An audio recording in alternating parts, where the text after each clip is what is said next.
सुमन,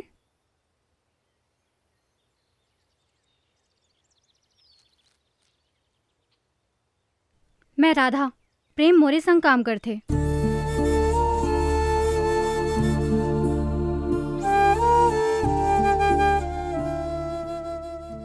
आपला प्रेम भेजे हुई ना?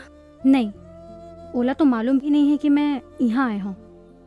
मनोहर भैया ला फोन करके यहाँ के एड्रेस ले हूँ, काहे कि मैं तोला देखना चाहत रहे हूँ कि ओहर कौन है जेकर बर प्रेम मोला और मोर धन दौलत सबो कुछ उला ठुकरा देस। मतलब?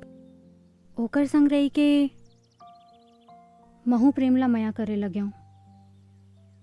जब मैं अपन दिल के बात ओला बताए ओहा मोला तोर बारे में बताइस, बस फिर तोर से मिले के मन करिस और मैं यहाँ चले आयो।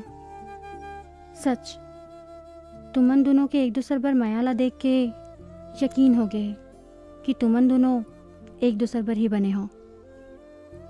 पता है, ओहा मेहनत करके हमार छोटे से फैक्ट्री ला बड़े कंपनी में बदल दे है और हमार कंपनी के एमडी वही हो ही। सच? हाँ, जेन वचन तोर भैया ला वो दे है ओला ओहा पूरा कर दे है और यहाँ ले जाके मैं ओला अपॉइंटमेंट लेटर दे हूँ। चलत हूँ।